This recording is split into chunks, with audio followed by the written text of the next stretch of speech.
The little and almost insensible impressions on our tender infancies have very important and lasting consequences. John Locke, 1632 to 1704. Locke was a 17th century philosopher and physician. He was born on August 29th, 1632, in a small thatched cottage by a church in Warrington, Somerset, England. Both of his parents were Puritans. The day that he was actually born, he was baptized.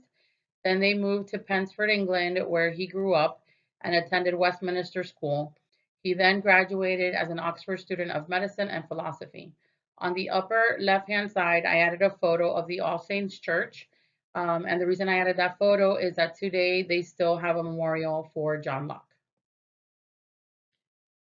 John Locke was also known as the father of liberalism. He was one of the most significant Enlightenment thinkers.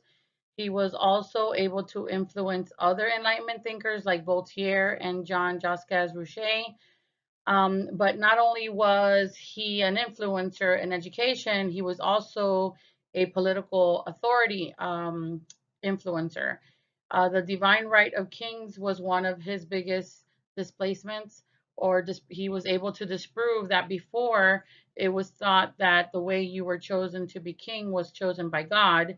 And he believed that we were all born with rights of life, liberty, and possession of property. Um, and that sounds very familiar because that statement is also in the United States Declaration of Independence. So he was also an influencer to Thomas Jefferson. Um, During those times, there was a big shift in reason over faith and science over religion.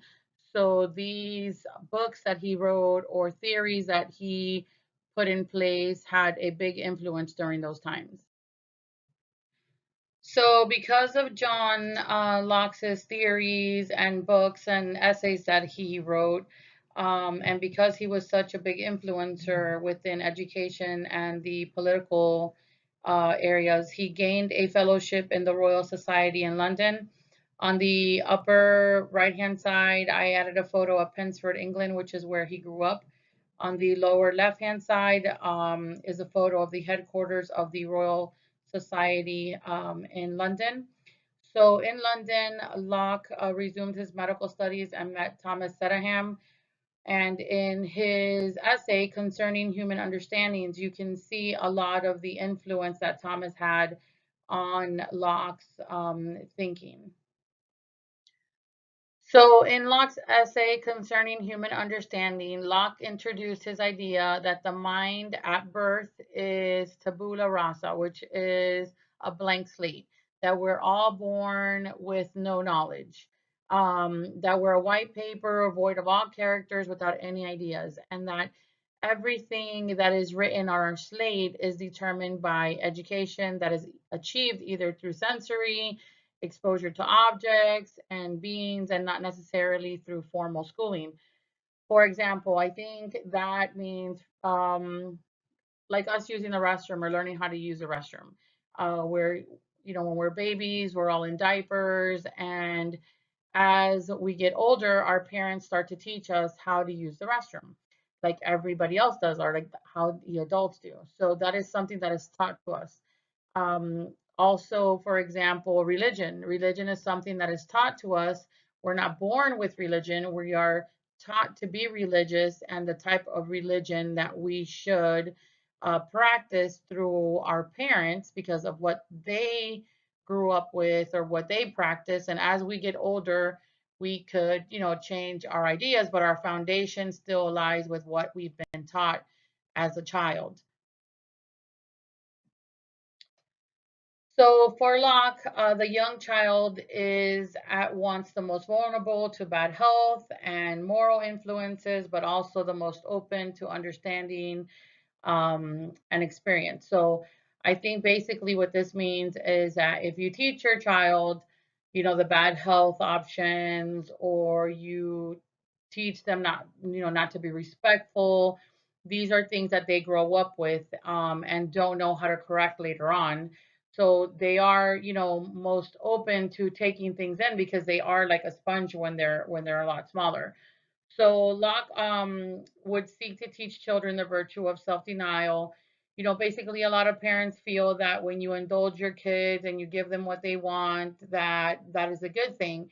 But Locke suggests that you need to teach them that they can't always have what they want. So your kid throws a tantrum, you give them what they want. How do they reciprocate? By throwing a tantrum because they know the last time that they did, you gave them what they wanted. So he said it's important to teach your children restraint and willpower, that those are essential characteristics, for a growing child. He also says that a child who is spoiled then later on becomes a selfish adult.